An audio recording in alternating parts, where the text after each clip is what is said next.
Atieno Ogula, the lawyer. Karibuni sana. And today I have the lovely one and only Madam Christine Kipsang.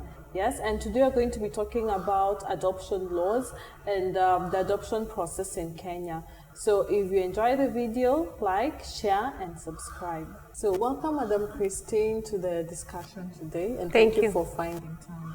Thank you so much, Atieno. So you could just give a short introduction to my viewers. I know by now they are seeing you often, and they love your lovely face.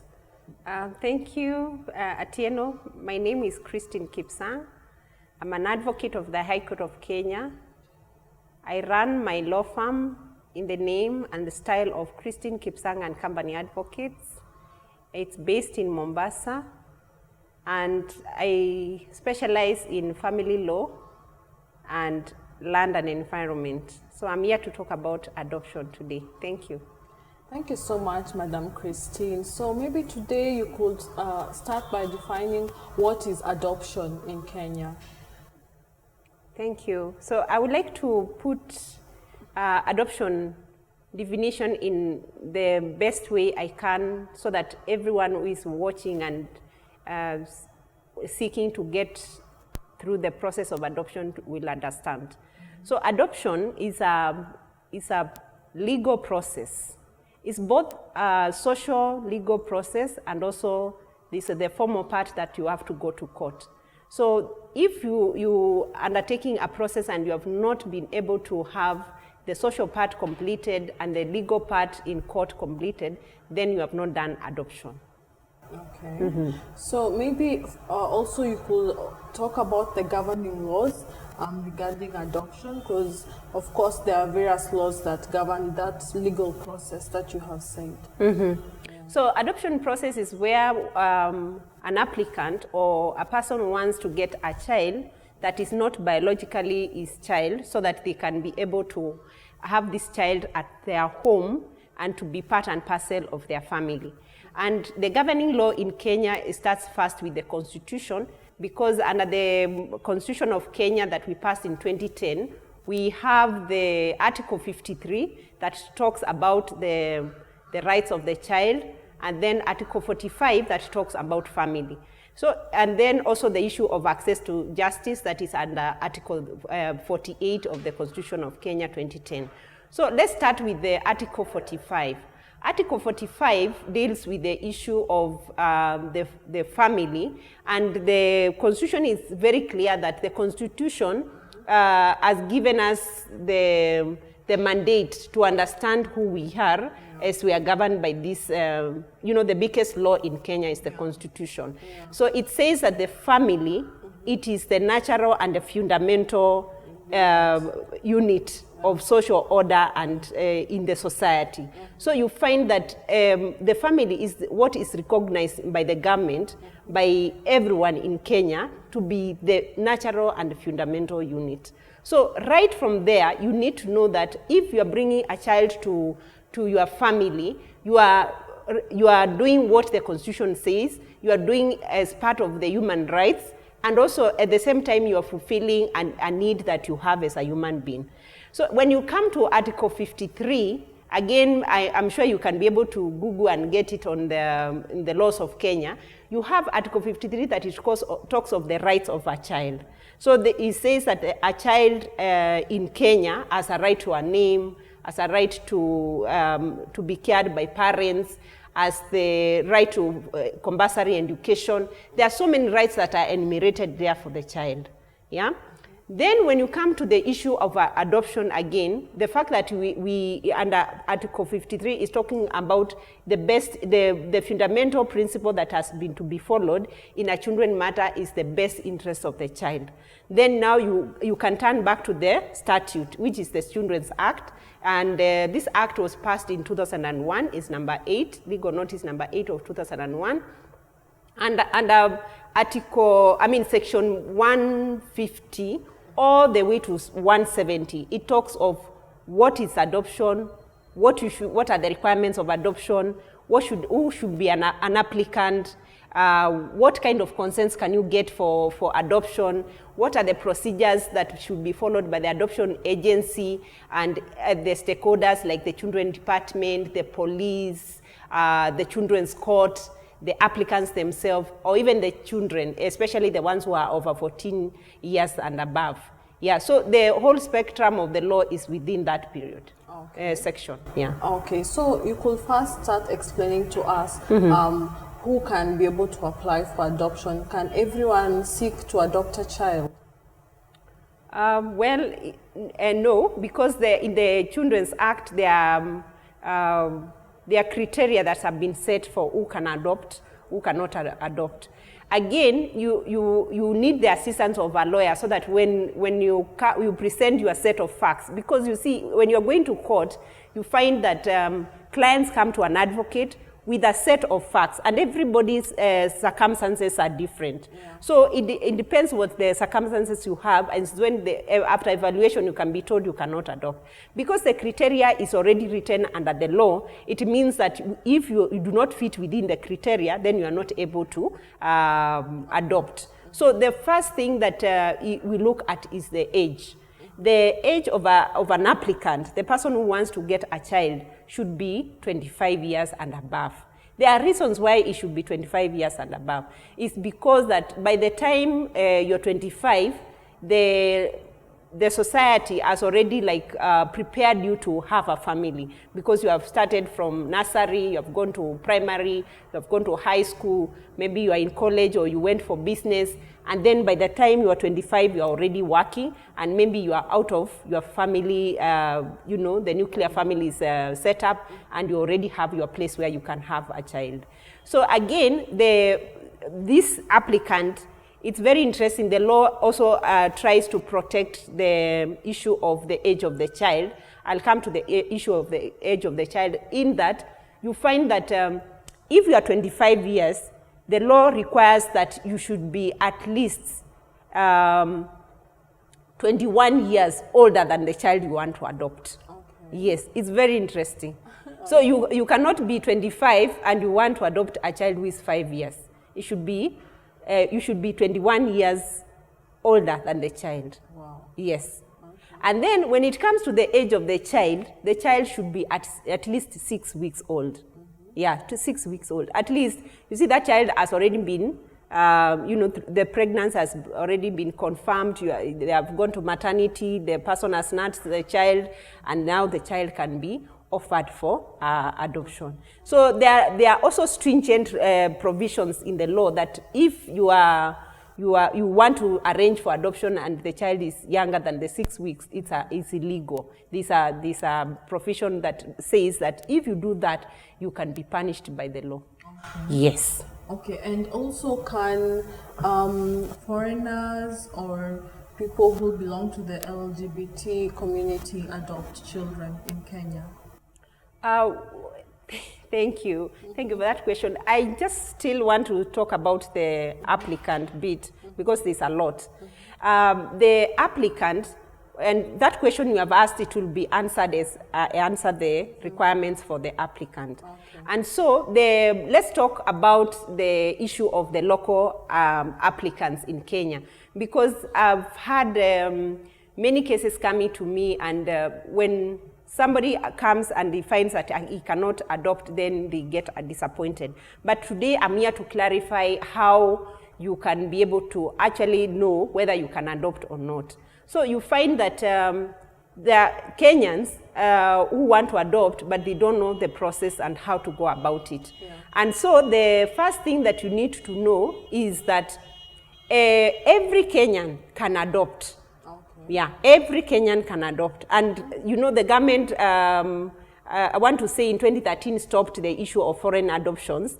It put what we call a moratorium. It's an order that stops a certain activity from taking place until some conditions are met. So when 2013 they put that moratorium, there was a task force that was developed and constituted, and they went through the process. They did some investigations and reports were done, and still the government has not opened up that space for foreign adoptions. Before that, we used to do foreign adoptions, and I'll come to that issue later.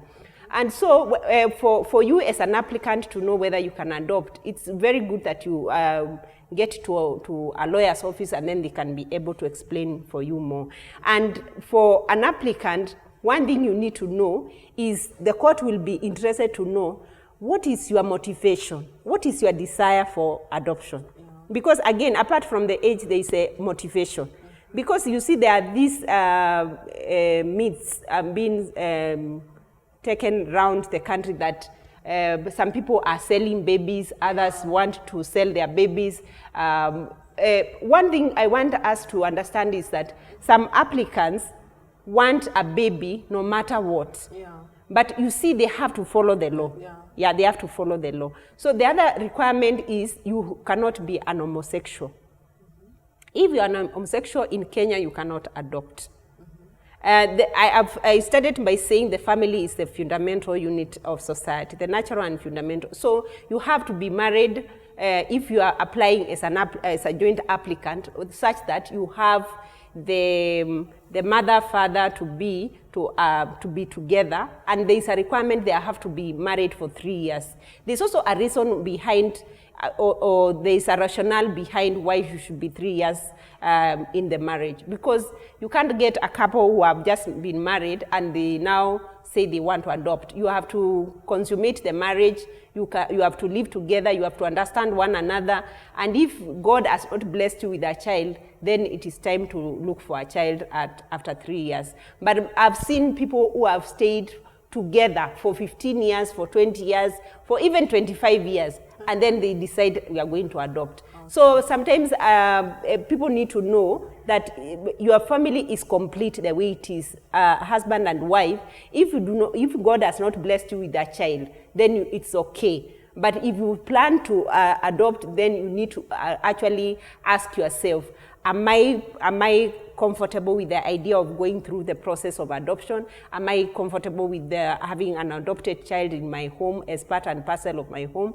And my relatives comfortable with it? Will the society also accept this? You know, there are those questions people have that if you are not able to understand them yourself, if you are not able to reconcile that motive, that desire, and you make that decision. So the first thing is you have to decide yourself as an applicant you want to have a child. Again, there are also the requirements in the law that a child, if you are a woman, you cannot adopt a male child. Yeah? If you're single. Yeah, if you are single. Yeah, of course I said when you are joint, it's when you are married. Yeah. Two single people cannot now decide that they will become joint applicants in an adoption process. For you to be a joint applicant, application, you have to be married. So for the joint application, you can get a child of either gender, but for now you're explaining the single, if you're a single lady or man, yes? Yes, if you're a single applicant, you cannot get another single applicant and put yourself together in an application and say you want to adopt this child. So if you're a single applicant, you are female, then you can adopt a female child. There are also, the law also gives the circumstances when you can adopt a boy. And it has happened, I've gone through a process where a male child was adopted by a female applicant because the first application was a female child and then the second one now was a male child. So it's possible when the circumstances are explained, because once you adopt one child, you are able to see that the family is expanding, and maybe this child will be so lonely, but if he or she gets a brother, then you'll be able to follow in that unit of increasing your family. Then when it comes to a male applicant, again, he cannot adopt a female child. Yeah, of course, the reasons are that because you are of different gender and all that. Again, in the applicant category, you cannot adopt if you have been convicted of offenses against children. You know, there are those people who are pedophiles and all that. So those ones are not allowed to adopt in Kenya. Of course, the law, you know, there's a long list that even if you are over 65, then you cannot adopt. Yeah, you can adopt when you are 25 to 65. In between, you can adopt. After that, you are too late. You do not have the energy, maybe the resources. And one thing I want to remove the misconception that adoption is for the rich. It's not for the rich.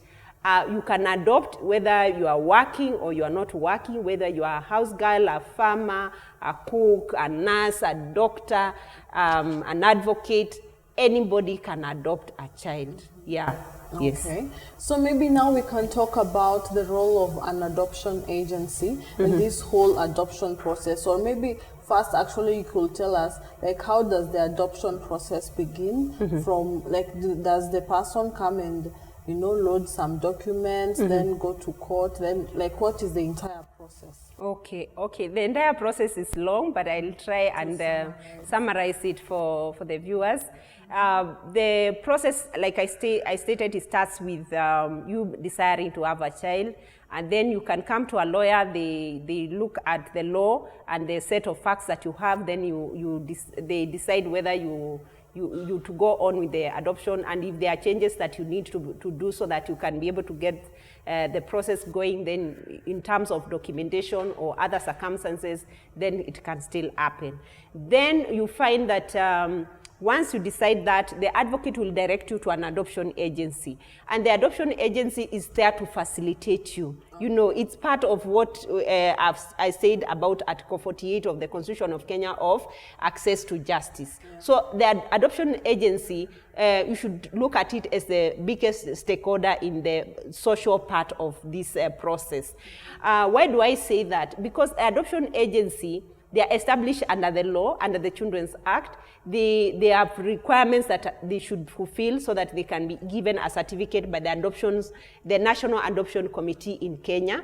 And you find that the adoption committee in Kenya actually scrutinizes who can apply to be an adoption agency. And once they are registered, every year they are given a certificate. So there are times even the certificate is not approved, or there's a deferment, or there's circumstances where they are required to bring more documents so that they can be registered. So the first thing you need to know is that the adoption agency must be registered. It must exist. You must go to the premises to see that it exists. And when you go there, right from the lawyer's office, they give you application forms. Because every person now, when you start the formal process, you become an adoptive parent. Yeah, you become an adoptive. You know, there are terms and, you know, we used in the process. So you become an adoptive parent right from the point that you get to receive the application letter and you start filling up.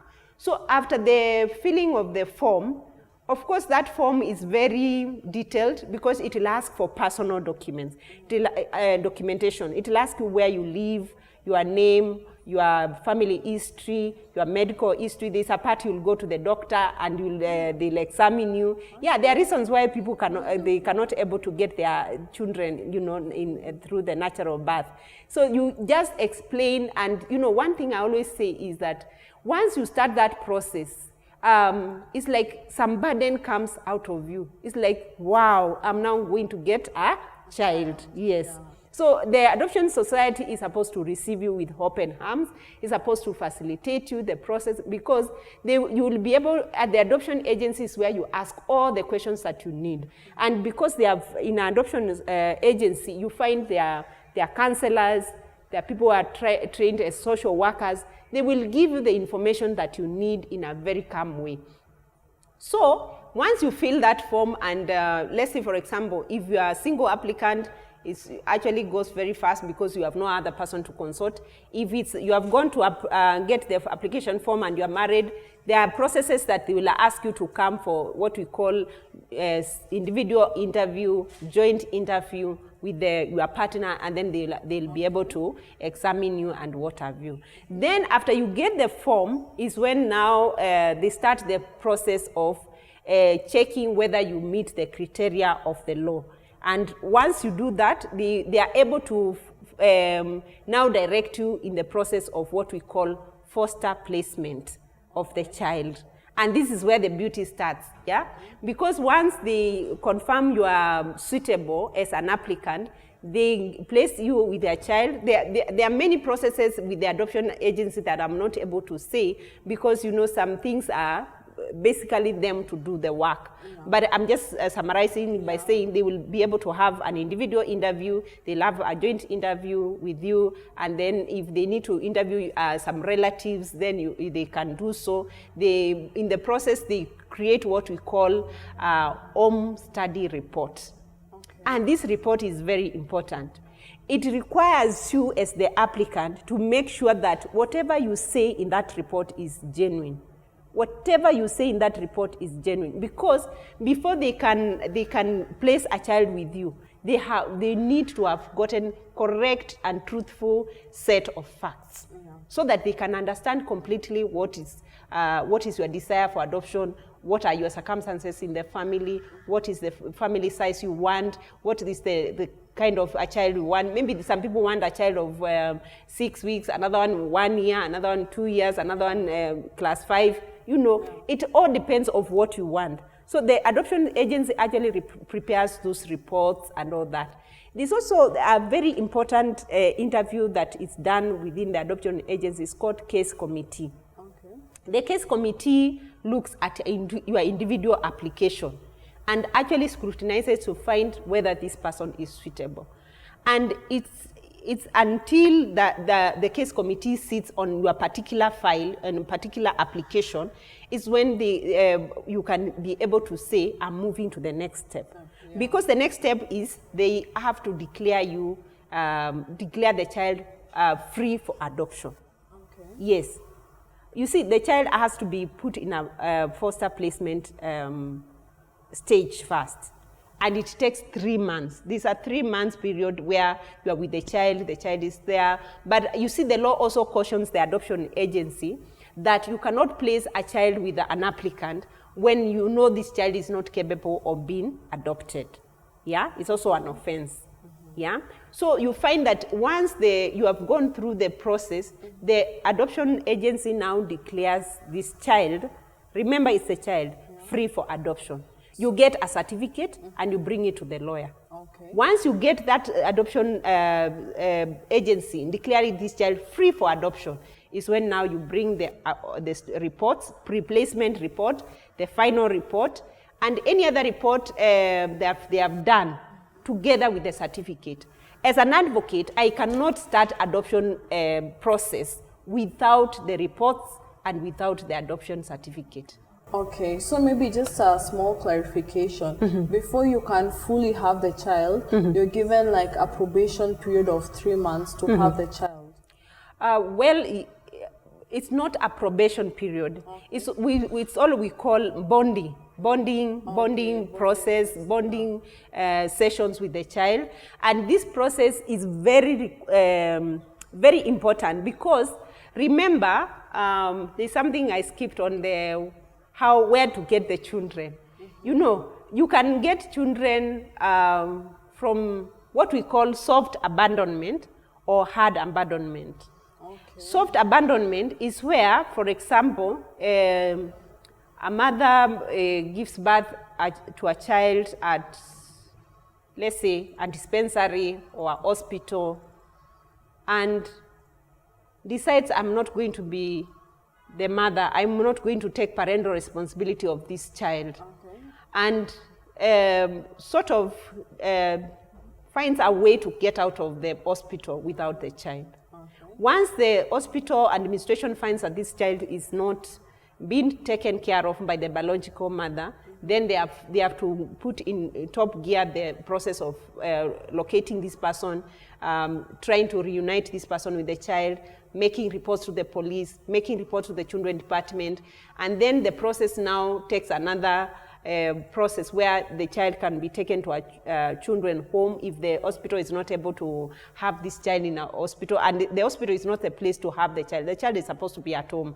And so the child may be taken to a children's home. Once the child is taken to a children's home, there are forms for receiving this child in the children's home. Because children's home also, there are some requirements of how you receive a child there, how the child exits from that particular group home. And you know, most of the time adoption is supposed to cure that issue of children living in a group home, because they cannot get adequate nourishment and these basic needs. Yeah. So every child needs to be at home. And if Kenyans can really take this issue of adoption seriously, we can actually eliminate the issue of children growing in a group home and feeling neglected, having no parent to give them guidance, to nurture them, to pray for them, to teach them, to instruct them. There's so much that children in a children's home miss. Yeah. So if the child is taken to a children's home,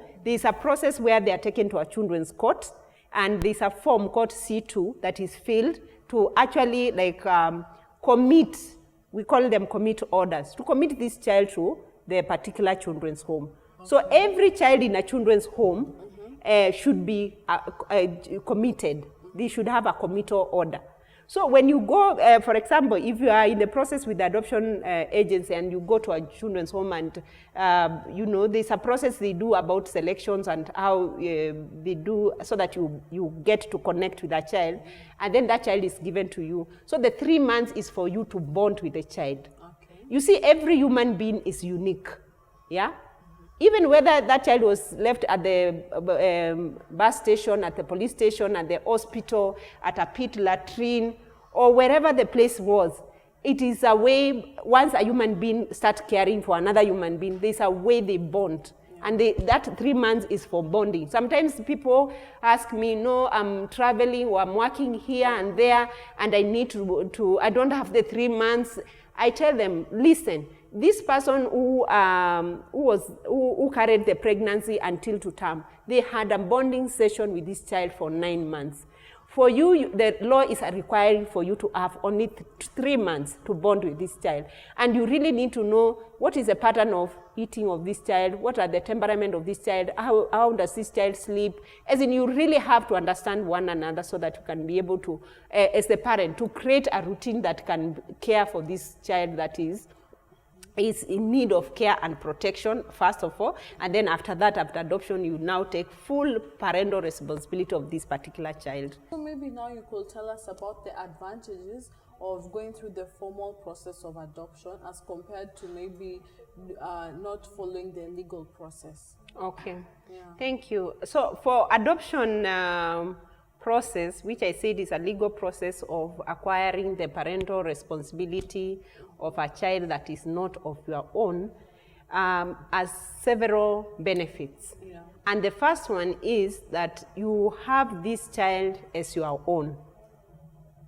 And this means that the child, you can offer the child the basic needs without any problem. Yeah, any interruption. Any interruption. Any questions, this child belongs to you. So the adoption order that you receive, it is permanent. You know, it gives you permanence. Because once you get the order, it cannot be appealed. You know, that's the one thing that people don't know. Oh. You cannot appeal against an adoption. It's final. Because it is like, it has given you the mandate to take care of this child.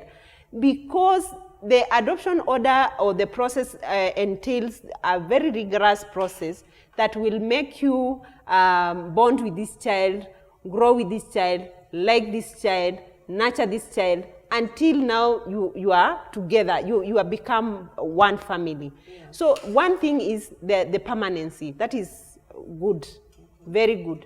And then the other thing is with the adoption order, with the adoption judgment, with the adoption judgment you get, and then adoption certificate that you get later on, you can apply for a birth certificate. Okay. Yeah, so if you don't have these formal 4 documents, the adoption order, adoption judgment, adoption certificate, and then the birth certificate, then, and you are saying you have a child that was given to you by your brother, or maybe your sister, or a relative maybe was died or something like that, then if you have gone through these processes and gotten these 4 documents, you still have not transferred the rights, the parental rights of the mother or father of that particular child to yourself. So the transfer is permanent. The transfer of parental rights is permanent. Again, the other benefit is that this child knows that she belongs. You know, she belongs at home. I've dealt with the adoption parents that, like I said, they become repeat clients because they adopt one child. The child gives them so much love, so much laughter, so much happiness, so much joy that they now say, let me get another one. So again, this child, once you bring the child home, right from a children's home, or maybe from a friend who has given you a child, or a relative who has said, I'm giving you this child because you can take care of the child better than me. It's because that once the child knows that this is my mommy, this is my daddy, it is so nice. Wow. Yeah, it's so, you know, it's so fulfilling. Even some parents actually shed tears when somebody calls them mommy for the first time, especially the ones who get very young children. So they train them to talk, they train them training, how to sleep, how to eat, and then one day they say, mommy. You know, that is usually the biggest joy of a parent. Okay. So, and that's why I always tell people, a child, you know, is a gift from God. It's a reward from God. So if you are pregnant and you do not want that pregnancy, remember there's somebody else who does not have a child. Do not abort that child. Do not terminate that pregnancy. Do not discard the child. Do not kill the child. Do not burn the child. Do not strangle the child. Do not commit murder of whatever nature. Just hand over the child for adoption, and somebody else will take care of that child to grow to a big person, and then they can contribute to the national development, national, you know, values of this country. So the child actually belongs. The other thing is with the documentation and you know, the child or children that you have adopted, you can actually use them to, I mean, you can have them for school. You can take them, I mean, you can do whatever a natural child, yeah, can be done with, yeah? Mm-hmm. So this child can go to school, they can work, they can help you in the shamba, they can, you know, they are part and parcel of you. The other benefit of going through the formal way is that, let's say there was what we call mother offer, or what we call open adoption. There are people who give you a child, and they know that the child comes to know that that's my mother, my biological mother, and also the child also comes to know the circumstances at which I was given for adoption, especially in what we call kinship adoption. So the child, again, really understands the value of love and also the family. It enhances love in the family because it's usually what I call myself divine love, divine appointment with the child, because the relative who gives the child to a person who does not have a child, it's because it's an act of love, and God is love. So you find that the love in the family, the unity in the family, the organization in the family, it's more stronger when somebody can be able to tell a brother, let me just take care of my child, and then now this child belongs, and the child, when it grows, he'll be able to know, my father was kind enough to give myself to my uncle because to bring them joy. So even them, they grow up being accepted and being having a sense of belonging. Then the other benefit is that in the society, there are many parents who are like, they are married, or even they are not married, and they are hiding. They are just like, because, for example, you know, there's usually sad moments, like somebody, maybe he was a parent, he or she had a child, and the child died. Yeah. The child died. What do you do? So what do you do? You know, we have come to tell you that you can go through counseling, you can go through the process of adoption, you can grow to love another child, and you nurture that child to be a big human being. Yeah. So the issue of society, you know, the issue of if your child dies or something like that, then you're not able to know what to do with the society, because they'll ask you questions. You don't know what other options are. Adoption process, which is a formal process in law, it's open for you, because you can adopt. And people will stop asking, because society, you can find people asking you so many kind of questions that make you feel uncomfortable. Again, adoption, because if you look at the Bible, we are all adopted children of God, yeah? We have been, put through Jesus Christ to be part and parcel of this big family of God. So again, you will be part of that family. You'll go to take your child to Sunday school, to, for fellowships and all these other things that people in the society do. So you will belong with your child. Okay. Yeah. And then again, the other thing is most of the time you find that people want to expand their families. You may have girls only, boys only, and you decide as a family, we are going to adopt a boy or a girl. I've seen that. I've had families who have done that, and it's really nice. Wow. Because once the person, the process starts, I've seen children where they keep on pestering their parents. When is our brother coming? When is our brother coming? When is our sister coming? Once they come, they don't even, children are very accommodative. They are quite loving. You find that the whole home is very lovely. So the expansion of families, again, it is a reality through the adoption, the formal adoption process. And again, with the recognition of the documents by the government, you will not be asked questions in schools or any other place, because before you used to just stop at the adoption certificate, but right now you can get a birth certificate. Yeah, so it's really the formal way to do, so that you can have fulfillment of what you want to do in your particular family. Okay, thank you for that elaborate explanation. Thank you. And maybe among the last questions I could ask you, you've said adoption is not for the rich only. Anyone can adopt, but is it a costly affair? Because also people would think it's the cost implication for adoption is very high.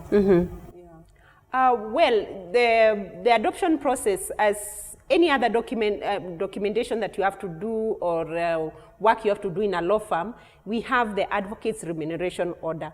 But again, we at the same time as advocates, we have what we call pro bono side of doing things, where you give for the good of the society. So for me, I can say that adoption is not expensive. Because it depends on the circumstances, It depends with the circumstances of a particular applicant.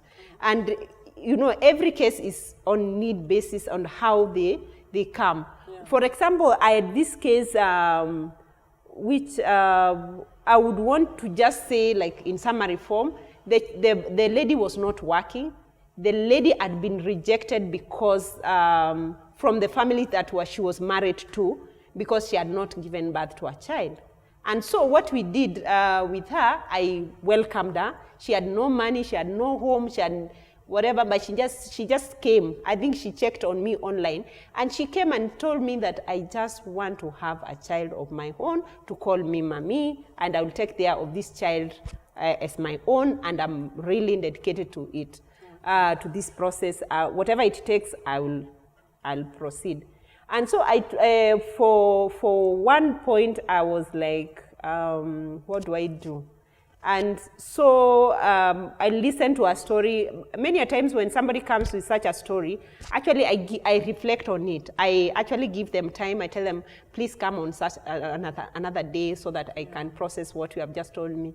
Then when they come the second time, they have to tell me the story again, so that to really understand whether this person is genuine or they are just making up a story. And she repeated the same story again. So I advised her to get a job, even if it's a house girl job, housework. And she did. Wow. And we went through the process. She would pay me 500. You know, there's money you pay at the court fees, money to go to take the document, like the way I've said, adoption agency. I took her through the process, yeah? I took her through the process until she got a child. Wow. The child is now in school. The child is doing well. She's happy. Even with time, God blessed her. You know, another thing I want to say is that it's one of the benefits. God always blesses you. I've seen people who adopt and then they get twins. Wow. And they get their own children. Especially, wow. So let me finish the other story. So we went through the process, and the amount she paid me was 15,000, and it covered like the court fees and whatever. I would say that one I did pro bono, but sometimes the adoption process, I would say it's not expensive because it depends with what we charge through the advocate's remuneration order or what we agree, so long as it's not what we call undercutting. You are able to fulfill the goal and the desire of this person, of this Kenyan like me who wants to adopt. Yeah, so, but I was saying the one, another case where Baraka came, the child was called Baraka, and the lady came back with the husband and said, Baraka has brought me Baraka. Oh. I have twins. That's why I was away for 3 years. I was nursing the children, you know. Yeah. And so what we are trying to say is that adoption actually brings blessing because God can see you are caring about another human being who was abandoned in a pit latrine or in the hospital or a bus park or even in the national parks. You have heard of people where they throw children there and they are mauled by, you know, hyenas, dogs, you know, all these stories. They are quite sad stories. But for me, I just came to tell you that adoption is a very big option for you. Don't throw any child. Always, you need to know that the adoption agencies are there. There's Bakna Kenya, this Little Angels Network, this Change Trust, this Kenya to Kenya People's Initiative, Adoption Society, this Kenya Children's Home, the one, Thomas Bernardo's in Langata Road. There are so many, as in you can, and then the children department is there. Children department is countrywide in all the 47 counties. If you have a need to give up your child for adoption, it's better because the child will get a better care, better protection, better security, better needs for the child, other than throwing a child because maybe you have had a quarrel with your husband or your relative, and then you throw the child, you burn the child, you cut the child or maim, or there are so many injuries people do on children because children are voiceless. Yeah, but I've come to say that adoption is the biggest options you can have because that child, even if we do what we call open adoption, you'll see the child growing 1 year, 2 years, 3 years. It's not the same as hurting a child because a child is a human being who is growing. Let's take care of our children. Let's take care of this young generation because each one of us needs to live and also let live. Yeah, and so people should not do abortions. We had this case of Nairobi River. People were throwing fetuses there. We should not do that. We should not do that. If you happen to be pregnant, count yourself very lucky because there's somebody who has waited to have their womb blessed and they have not been blessed at all. Yeah, so thank you. I was even about to ask you the parting shot, but you've really given a nice summary. So maybe what will be your message now to couples or mothers or people who are looking out for adoption? My parting shot would be that adoption is a very simple social and legal process. Once you finish the social part, you come to a lawyer, you do the legal part. And again, the legal part is already defined by law. The social part is defined by law, the legal part is defined by law. The forms that you fill for in the advocate's office and the applications that you make, they are already defined. Like, for example, myself, I've done adoption since 2006 when I opened my office. So I already know the adoption. I already know the processes. I already know what are the challenges. So if you come to an advocate who deals with family matters and especially adoption, they will be able to guide you through, and you will not have the process of saying that people will be telling you are buying a child, or you have gone to bring a child who is not our blood and all that. You will just tell them as it is. Adoption is a legal process in Kenya to take care of the child and transfer parental rights to yourself. And you take care of that child. Oh. Yeah. Yes. Yeah. So thank you so much, Madam Christine, for your time. Thank you. Indeed, there are so many children who are in need of love and care, and if there are parents or couples or people who have surplus, indeed they can take in a child and make for their child a better place in the world, right? Yeah, so my viewers, I hope you've learned so much about adoption, and I hope now you're more empowered and educated on the same. And if you enjoyed this video, like, share and subscribe.